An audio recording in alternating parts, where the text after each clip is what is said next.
Bismillahirrahmanirrahim. Assalamualaikum warahmatullahi wabarakatuh. Dan selamat petang kepada semua rakan-rakan media. Bersama dengan saya, Datuk Dr. Raizat, Datuk Dr. Chong Chi Kiong dan Dr. Nohayati Rosli. Dan kita mula. Kementerian Kesihatan Malaysia ingin memaklumkan bahawa terdapat 58 kes yang telah pulih dan dibenarkan discharge pada hari ini. Ini menjadikan jumlah kumulatif kes yang telah pulih sepenuhnya daripada jangkitan COVID-19 dan telah discharge daripada ward adalah sebanyak 537 kes, iaitu 19.4% daripada jumlah keseluruhan kes. Sehingga 31 Mac 2020 pukul 12.30 hari terdapat 140 kes baru yang telah dilaporkan. Ini menjadikan jumlah kes positif COVID-19 di Malaysia adalah sebanyak 2,766 kes. Sehingga kini seramai 94 kes positif COVID-19 sedang dirawat di unit rawatan rapi ICU. Daripada jumlah tersebut, 60 kes memerlukan bantuan pernafasan. Daripada maklumat terkini yang dilaporkan ke CPRC Kebangsaan, duka cita dimaklumkan bahawa sehingga kini terdapat pertambahan 6 kes kematian berkaitan dengan COVID-19. Justru jumlah kumulatif kes kematian COVID-19 di Malaysia adalah sebanyak 43 kes dengan kadar kematian 1.55% daripada jumlah keseluruhan kes. Kes kematian ke-38, kes ke-2,269 merupakan perempuan warga negara Malaysia berumur 48 tahun dan mempunyai latar belakang penyakit darah tinggi. Beliau merupakan kontak kepada kes 2,750. Beliau telah dirawat di Hospital Tuanku Jaafar Negeri Sembilan pada 25 Mac 2020 dan disahkan meninggal dunia pada 30 Mac 2020 jam 4.04 petang. Kes kematian ke-39, kes ke-2,626 merupakan lelaki warga negara Malaysia berumur 69 tahun yang mempunyai latar belakang penyakit kencing manis dan darah tinggi. Beliau mempunyai sejarah perjalanan ke negara Arab Saudi. Beliau telah meninggal dunia pada 27 Mac 2020 di rumah beliau dan jenazah beliau dibawa ke Hospital Kuala Lumpur. Kes kematian ke-40 iaitu kes 2,627 merupakan lelaki warga negara Malaysia berumur 69 tahun yang mempunyai latar belakang penyakit kencing manis dan darah tinggi. Beliau telah dirawat di Hospital Encik Besar Hajah Kalsum, Johor. Beliau disahkan meninggal dunia pada 26 Mac 2020 jam 1.03 petang. Kes kematian ke-41 iaitu kes 1,275 merupakan lelaki warga negara Indonesia berumur 40 tahun. Beliau telah dirawat di Hospital Umum Sarawak pada 20 Mac 2020 dan disahkan meninggal dunia pada 31 Mac 2020 jam 1.38 pagi. Kes kematian ke-42 iaitu kes 2,628 merupakan lelaki warga negara Malaysia berumur 81 tahun dan mempunyai latar belakang penyakit jantung. Beliau telah dirawat di Pusat Perubatan Universiti Malaya pada 27 Mac 2020 dan disahkan meninggal dunia pada 31 Mac 2020 jam 7.09 pagi. Kes kematian ke-43 iaitu kes 2,629 merupakan lelaki warga negara Malaysia berumur 73 tahun dan mempunyai latar belakang penyakit kencing manis dan penyakit jantung. Beliau telah dirawat di Hospital Tengku Ampuan Rahimah, Klang pada 29 Mac 2020 dan disahkan meninggal dunia pada 30 Mac 2020 jam 4.30 petang. Kementerian Kesihatan Malaysia mengucapkan takziah kepada semua ahli keluarga mereka. Setelah 2 minggu pelaksanaan Perintah Kawalan Pergerakan, kita dapat melihat trend jumlah kes baru yang dilaporkan setiap hari. Didapati jumlah kes harian terus meningkat dan ada kalanya mendata manakala jumlah kes harian yang discharge daripada ward meningkat saban hari.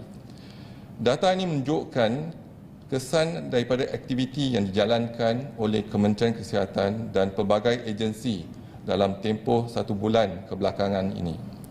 Namun begitu, tempoh 2 minggu yang seterusnya adalah amat mustahak, di mana ia akan menentukan sama ada tindakan yang diambil oleh kerajaan setakat ini memberi impak yang tinggi dan yang diharapkan. Ini sememangnya berkait rapat dengan tingkah laku masyarakat dalam mematuhi Perintah Kawalan Pergerakan ini. Statistik juga menunjukkan terdapat 2 kumpulan umur masyarakat yang paling tinggi kes positif COVID-19 berbanding dengan kumpulan umur yang lain. 2 kumpulan tersebut adalah dalam lingkungan 26 hingga 30 tahun dan juga 56 sehingga 60 tahun. Perintah Kawalan Pergerakan fasa kedua akan mula berkuat kuasa pada 1 hari bulan April 2020 sehingga 14 April 2020. Manakala beberapa lokasi telah diisytihar sebagai lokasi Perintah Kawalan Pergerakan diperketatkan, iaitu Enhanced Movement Control Order. Seperti dimaklumkan, tempoh 2 minggu akan datang ini adalah amat penting, di mana kerjasama semua pihak adalah amat diperlukan bagi memastikan rantaian jangkitan COVID-19 dapat diputuskan. Justru Kementerian Kesihatan ingin menasihatkan orang ramai untuk duduk di rumah sambil mengamalkan etika kebersihan diri, misalnya kerap membasuh tangan dengan sabun dan jarakkan diri antara satu sama lain. Sekiranya mempunyai gejala, gunakan penutup hidung dan mulut. Selain daripada itu, orang ramai juga dinasihatkan untuk mengamalkan perkara-perkara berikut. Yang pertama, makan secara sihat dengan menyediakan menu yang sihat dan seimbang. Kurangkan pengambilan gula, garam dan lemak, manakala lebihkan pengambilan buah-buahan dan sayur-sayuran. Yang kedua ialah jalanilah gaya hidup yang aktif dengan melakukan aktiviti fizikal ataupun senaman ringan di dalam rumah. Yang ketiga, bagi mereka yang merokok, gunakanlah peluang ini untuk berhenti merokok. Yang keempat, pupuk minda yang positif diri sendiri dan juga ahli keluarga. Amalkan teknik relaksasi yang betul dan tenangkan minda dalam menjalani kehidupan seharian di rumah. Sekian, terima kasih. Kalau ada apa-apa soalan? Ya. Dari antara tujuan di Jalan Munshi Abdullah, adakah saringan pada COVID ini? Kita dapati kes di Menara City One ada 17 kes telah dilaporkan yang ada kaitan dengan kes indeks yang menghadiri Perhimpunan Jemaah Tabligh di Seri Petaling, dan yang kes indeks telah menjangkiti ahli keluarga tersebut. Jadi kebanyakan yang terlibat ialah 3 apartmen, iaitu melibatkan ahli keluarga selamai 12 orang. Jadi tindakan kita kerana ada kes yang meningkat dengan mendadak di apartmen tersebut, jadi tindakan kita ialah perintah kawalan pergerakan yang diperketatkan untuk kawasan tersebut. Faktor kepada 2 kumpulan umur ini? Yang faktor yang pertama, yang peringkat umur yang muda tu kita rasa mungkin daripada pelajar ataupun mereka yang kembali daripada luar negara ataupun mereka sering keluar untuk walaupun ada MCO tapi mungkin mereka keluar dan bergaul. Yang itu yang pertama. Yang kedua, peringkat yang kedua, umur yang kedua ialah kita lihat mungkin ketua rumah yang selalu keluar untuk membeli barang dan sebagainya mungkin dijangkiti daripada masa keluar di rumah itulah. Betul, di ambulance station Jalan Wang Musang involving a doctor. Yes. So what is the child in the No, because of this MCO, so she traveled to that area, to the Go Musang, and she thought that to bring the family along with her during the 1 week or 2 weeks attachment in Go Musang. So unfortunately, it was a motor vehicle accident, and I feel very unfortunate for her and the family, of course.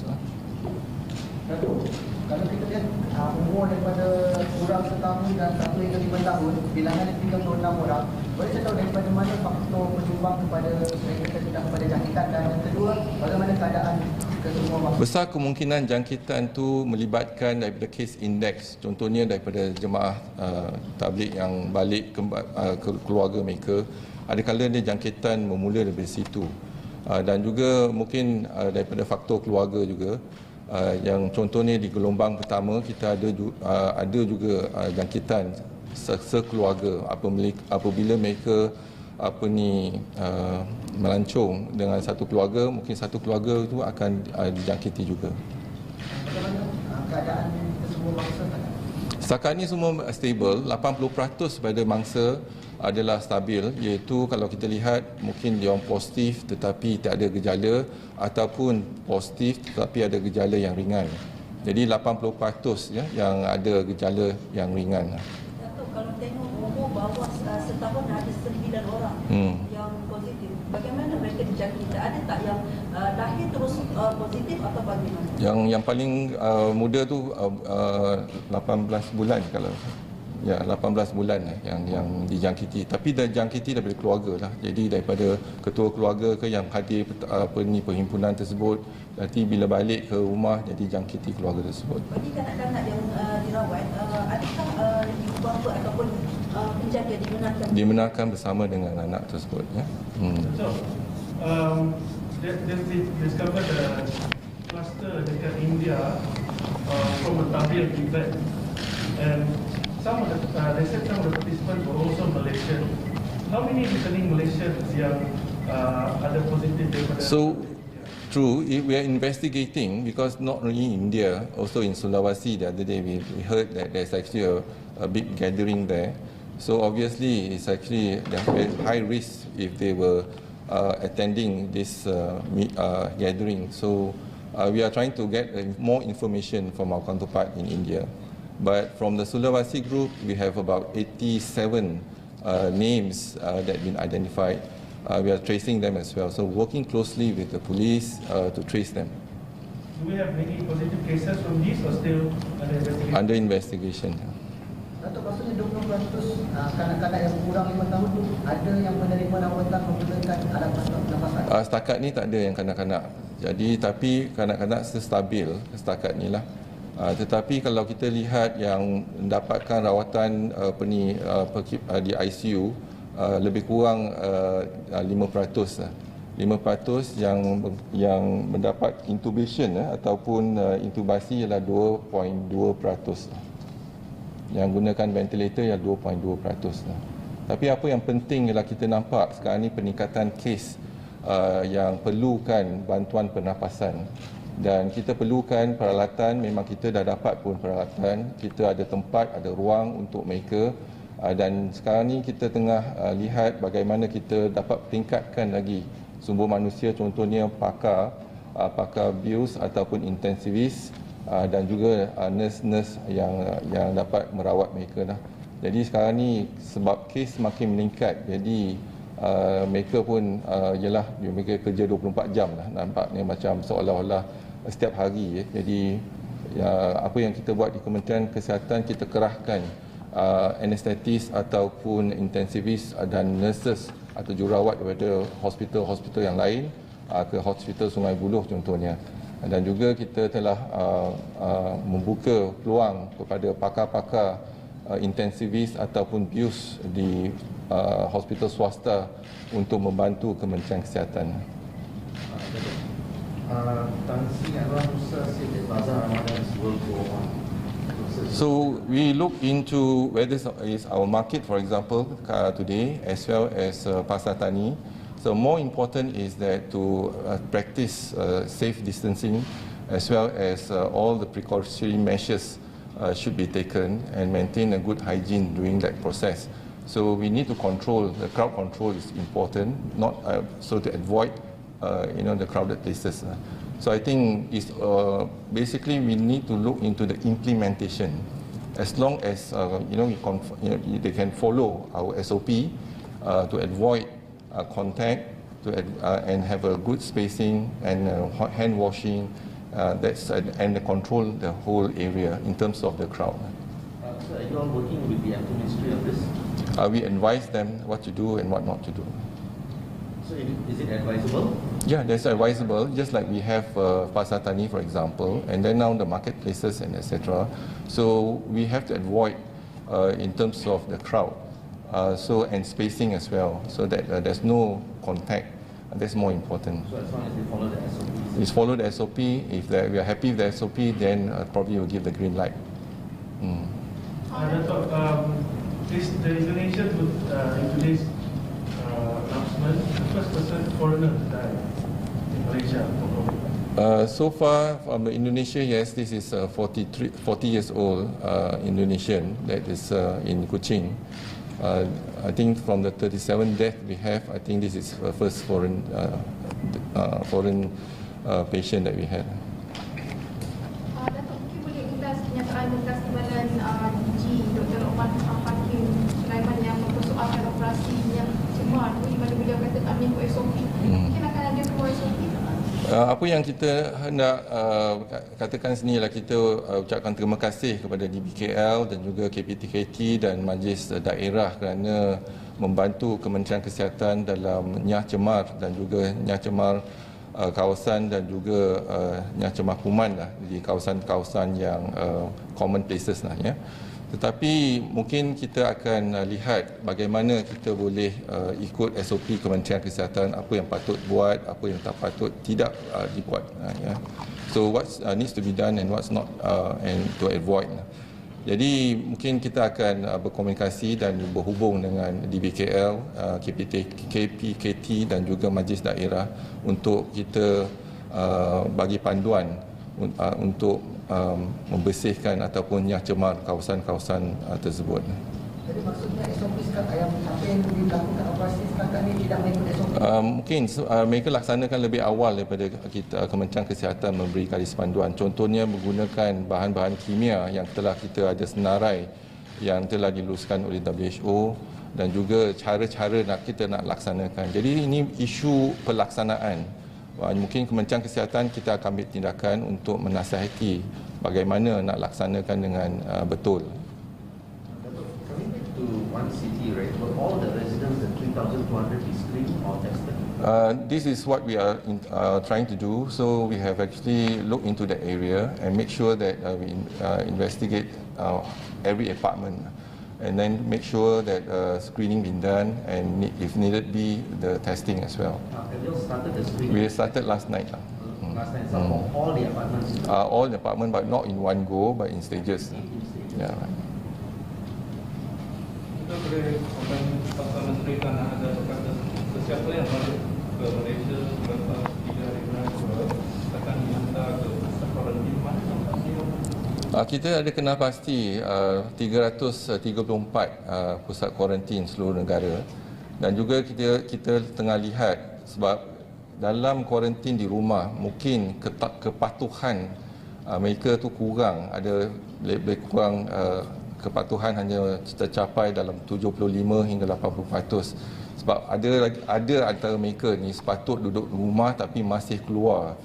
Jadi mungkin untuk membendung penularan penyakit COVID-19 ni ialah kita letakkan mereka di tempat yang khas untuk tempoh 14 hari. Ada tak kes positif daripada mereka yang sepatutnya home quarantine? Ada yang positif sebab yang balik, lepas tu jangan gejala, lepas tu kita ambil swab positif. Bila positif, kita Kementerian Kesihatan akan datang ambil mereka masuk ke hospital lah untuk diasingkan dan dirawat. Tak, dia sebabkan dia melanggar home quarantine tu dia spread kepada orang-orang lain dekat. Setakat ni bila ada simptom baru kita ambil lah. Jadi kita kalau kes-kes yang positif kita akan laksanakan contact tracing ataupun pengesanan kontak yang untuk kes yang positif itulah.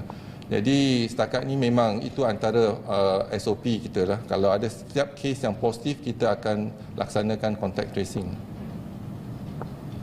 Jadi adalah kes. Ada kes yang tersebut, ada. Perlu komen pasal test kit dari Korea tu. Okey, test kit dari Korea kita baru terima hari ini. Kita tengah laksanakan ujian tersebut. Kalau setakat ni, kalau kita lihat pada test kit di Kementerian Kesihatan, kita telah melaksanakan pensampelan setakat 30 hari bulan Mac, 39,663 ujian telah dilaksanakan.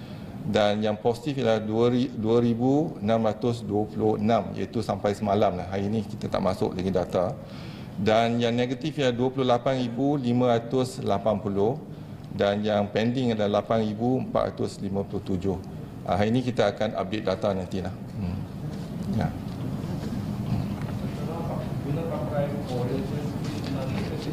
Kapasiti kita kapasiti makmal ialah sekarang kita ada 46 makmal, 18 daripada Kementerian Kesihatan, iaitu 12 daripada hospital. Kita dah tambah satu hospital, iaitu Hospital Queen Elizabeth. Jadi ada 13 hospital yang boleh laksanakan ujian COVID-19 ni lah. Dan kita ada IMR dan 5 makmal kesihatan. Jadi dah 19 campur dengan 7 makmal di swasta dan yang lain tu daripada universiti. Jadi keseluruhan kita ada 46 makmal yang dapat laksanakan ujian tersebut. Dan setakat hari ini kita boleh laksanakan lebih kurang 11,750 ujian sehari. Dan matlamat kita ialah untuk meningkatkan keupayaan makmal tersebut ke 16,500. Jadi universiti baru mula, dan contohnya MOSTI dan Angkatan Tentera pun baru mula, dan MOSTI ialah MGI, Malaysian Genomics Institute. Mereka ada makmal juga. Jadi kita akan meningkatkan keupayaan makmal tersebut hingga 16,500, iaitu menggunakan teknik PCR. Dan kita tengah lihat ada 2 kaedah baru, iaitu kaedah rapid test kit yang daripada Korea, iaitu kita lihat pada antigen, bukan antibody, bukan serologi, tapi antigen. Dan kalau akurasi ataupun ketepatan untuk mengesan adalah bagus, kita akan buat tempahan 200,000 ujian tersebut. Yang tu ialah ujian rapid test kit. Dan kita juga dimaklumkan oleh satu syarikat, iaitu syarikat yang di Pulau Pinang, yang iaitu syarikat yang melaksanakan ataupun manufacturing of this equipment, iaitu untuk kita mengesan rapid test kit yang untuk mengesan COVID-19 dalam masa setengah jam. Tetapi sebab syarikat ini ada kontrak dia dengan negara USA ataupun Amerika Syarikat, jadi kita tengah berbincang bagaimana kita juga diberi peluang untuk menggunakan peralatan yang canggih ini yang dapat mengesan COVID-19 ni dalam tempoh singkat, iaitu setengah jam. Syarikat ni factory dia di Pulau Pinang. Datuk, tadi Datuk disebut mereka yang dari luar negara ni yang ada simptom sahaja yang akan ada simptom, kita akan buat swab lah. Ada simptom, buat swab, dan juga kalau swab dia positif, kita akan masukkan ke hospital. Yang negatif, kita kurungkan dalam rumah untuk 14 hari. Sebab Menteri Kanan ada disebut mereka yang tiba daripada overseas ni sebaik di lapangan terbang mereka akan dibawa terus ke pusat kuarantin untuk disaring. That's Jadi right. Bagaimana tu? Kita akan disaring, tapi yang negatif sekarang ni, negatif kita bagi balik ke rumah, kuarantin di rumah, self kuarantin untuk 14 hari. Tapi sekarang yang negatif pun kita akan kuarantinkan di tempat khas yang kita sediakan. Yang positif memang kita masuk ke hospital lah. Last question. Tak ada? Okey, terima kasih.